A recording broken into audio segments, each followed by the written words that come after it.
ओम नमो भगवते रामकृष्णाय। सार्थक परिपूर्ण जीवन के लिए महत्वपूर्ण सीख स्वामी जगदात्मानंद जी की महान पुस्तक जीने की कला से। अध्याय 1, छोड़ो चिंता दुश्चिंता को। क्रोध एक खतरनाक हानिकारक भावना है, इमोशन है। लेकिन इस संसार में कैसे रहे, दुष्ट लोगों के साथ कैसे व्यवहार करें, इस कड़ी में इस बिंदु पर चर्चा की गई है। आइए अब हम सुनेंगे स्वामी जगदात्मानंद जी की ही बातें। काटो नहीं, फुफकारो। एक बच्चे के हाथों से उसका खिलौना छीनने का प्रयास करो, वह अपनी नाराजगी व्यक्त करेगा। क्रोध तथा नाराजगी हमारे स्वभाव में बिंधी हुई है। क्रोध एक सहज प्रतिक्रिया है। जब कोई वस्तु या घटना हमारी नाराजगी या असंतोष के भाव को भड़का देती है तो हम क्रोधित हो जाते हैं। इस संसार में सब कुछ हमारी इच्छा के अनुसार नहीं हो सकता, अतः अपनी इच्छाओं का नियमन तथा अहंकार को घटाना ही बुद्धिमत्ता है, क्योंकि इसी से हमें अपने क्रोध को नियंत्रित करने में मदद मिलती है। कुछ लोगों में तो क्रोध आदत का रूप धारण कर लेता है। वे हर चीज पर, यहाँ तक कि जब कौवा काव काव करता है या जब वे स्वयं अपनी चीजें नहीं ढूंढ पाते या थोड़ा शोरगुल होने पर या चाय में थोड़ी चीनी कम हो जाने पर ही चिड़चिड़ा उठते हैं। क्रोध में वह शेर बन जाता है। ऐसी बातें सुनकर उनका सीना गर्व से फूल उठता है।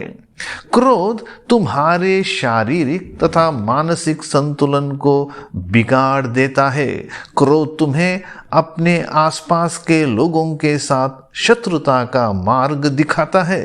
तुम्हारा स्वभावगत चिड़चिड़ापन दूसरों के मन में तुम्हारे प्रति घृणा का मूल कारण बन जाता है। लोग तुम्हारी अनुपस्थिति में तुम्हारी खिल्ली उड़ाते हैं। तुम सबकी सहानुभूति खो बैठते हो। तुम दूसरों के लिए कष्ट और असुविधा के कारण बन जाते हो। क्रोध के संबंध में 13वीं सदी के महान दक्षिण भारतीय सुधारक संत बसवेश्वर जी के इन शब्दों को याद रखो। जैसे घर में लगी हुई आग पहले घर को ही जलाती है, वैसे ही क्रोध की अग्नि पहले क्रुद्ध व्यक्ति को ही जलाती है और तब अन्य लोगों को हानि पहुंचाती है। परंतु क्या हम पूरी तौर से क्रोधहीन हो सकते हैं? एक बार एक भक्त ने भगवान श्री राम कृष्ण से पूछा, महाराज, यदि दुष्ट लोग हमें हानि पहुंचाने में तत्पर हो जाए तो भी क्या हमें कुछ प्रतिक्रिया न करके निष्क्रिय रहना चाहिए? श्री राम कृष्ण देव ने कहा, संसार में रहते हुए दुष्टों का सामना करने के लिए थोड़ी बहुत कठोरता भी आवश्यक है, परंतु किसी के प्रति बदला लेने के भाव से कुछ नहीं करना चाहिए। क्रोध दिखाए बिना इस संसार में रह पाना कठिन है। समाज में दुष्ट लोग भी हैं, उनके साथ कैसा व्यवहार किया जाए? श्री राम कृष्ण देव ने सलाह दी कि दुष्टों के प्रति थोड़ा क्रोध दिखाना आवश्यक है, परंतु उन्हें घृणा करना हानिकारक है। इस बात को समझाने के लिए उन्होंने एक कथा सुनाई। चरवाहों के कुछ बच्चे एक चरागाह में अपनी गायें चराया करते थे।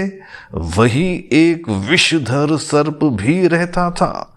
सर्प के डर से सभी लोग सजग रहते थे। एक दिन एक ब्रह्मचारी उस रास्ते से गुजर रहे थे। बच्चे दौड़कर उनके पास गए और बोले, महाराज, उधर से मत जाइए, वहां एक विषधर सर्प रहता है। ब्रह्मचारी ने कहा, बेटा मुझे उसका क्या डर है, मैं सांप का मंत्र जानता हूं।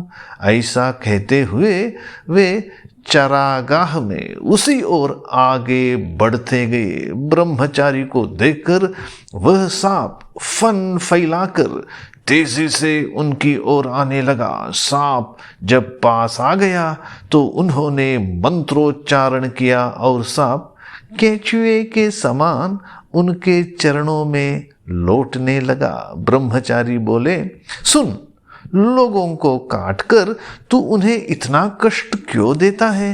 ले, मैं तुझे मंत्र देता हूं, इसे जपेगा तो ईश्वर पर भक्ति होगी, तुझे ईश्वर के दर्शन होंगे, फिर यह हिंसा वृत्ति न रह जाएगी। यह कहकर ब्रह्मचारी जी ने सांप को मंत्र दिया। मंत्र पाकर सांप ने गुरु को प्रणाम किया और पूछा, प्रभो मैं क्या साधना करूं? गुरु ने कहा, इस मंत्र का जप कर और हिंसा छोड़ दे। चलते समय ब्रह्मचारी जी फिर आने का वचन दे गए। इस प्रकार कुछ दिन बीत गए। चरवाहे बालकों ने देखा कि सांप अब काटता नहीं, वह ढेले मारने पर भी गुस्सा नहीं होता और एक केंचुए की तरह हो गया है। एक दिन चरवाहों ने उसके पास जाकर पूंछ पकड़कर उसे घुमाया और वही पटक दिया। सांप के मुंह से खून बह चला। वह बेहोश पड़ा रहा, हिलडुल तक न सकता था। चरवाहों ने सोचा कि सांप मर गया और वे वहां से चले गए। काफी रात हो जाने पर सांप होश में आया और धीरे धीरे अपने बिल के भीतर गया। वह बुरी तरह घायल हो गया था, उसमें हिलने तक की शक्ति नहीं रह गई थी। बहुत दिनों के बाद जब उसकी पीड़ा थोड़ी कम हुई, वह भोजन की खोज में बाहर निकला। मारे जाने के बाद से वह केवल रात को ही बाहर निकलता था। हिंसा तो वह करता ही न था, सिर्फ घास फूस फल फूल खाकर ही रह जाता था। हिंसा तो वह करता ही न था। लगभग साल भर बाद ब्रह्मचारी जी फिर आए। आते ही वे सांप की खोज करने लगे। चरवाहों ने कहा, महाराज वह तो मर गया। पर ब्रह्मचारी जी को इस पर विश्वास न हुआ। वे जानते थे कि जो मंत्र वे दे गए थे उसके सिद्ध हुए बिना सांप की देह छूट नहीं सकती थी। इधर उधर ढूंढते हुए वे अपने दिए हुए नाम से उसे पुकारने लगे। गुरुदेव की आवाज सुनकर सांप बिल से बाहर निकल आया और बड़े भक्ति भाव से उन्हें प्रणाम किया। ब्रह्मचारी जी ने पूछा, क्यों, कैसा है? उसने कहा, जी अच्छा हूं। ब्रह्मचारी जी ने पूछा, तो तू इतना दुबला क्यों हो गया? सांप ने कहा, महाराज जब से आप आज्ञा दे गए तब से मैं हिंसा नहीं करता, फल फूल घास पात खाकर पेट भर लेता हूँ, शायद इसीलिए दुबला हो गया हूँ। सत्व गुण बढ़ जाने के कारण वह किसी पर क्रोध न कर सकता था, इसीलिए चरवाहों द्वारा मारे जाने की बात भी भूल गया था। ब्रह्मचारी जी ने कहा, सिर्फ न खाने से ही किसी की ऐसी दशा नहीं होती, कोई दूसरा कारण अवश्य होगा, तू अच्छी तरह सोच तो। अब सांप को चरवाहों की मार याद आई। वह बोला, हाँ महाराज अब याद आया। एक दिन चरवाहों ने मुझे पटक पटक कर मारा था। उन अज्ञानियों को तो मेरे मन की अवस्था मालूम नहीं थी। वे क्या जाने कि मैंने हिंसा करना छोड़ दिया है। ब्रह्मचारी जी बोले, राम राम, तू ऐसा मूर्ख है, अपनी रक्षा करना भी नहीं जानता। मैंने तो तुझे काटने से ही मना किया था ना। फुफकारने से तुझे कब रोका था? फुफकार मारकर उन्हें भय क्यों नहीं दिखाया? इस प्रकार आवश्यकतानुसार दुष्टों पर फुफकारना चाहिए, भय दिखाना चाहिए, ताकि वे कहीं हमारा अनिष्ट न कर बैठे, परंतु उनका अनिष्ट नहीं करना चाहिए। ओम शांति शांति शांति। हरि ओम तत्सत। श्री राम कृष्णार्पणमस्तु।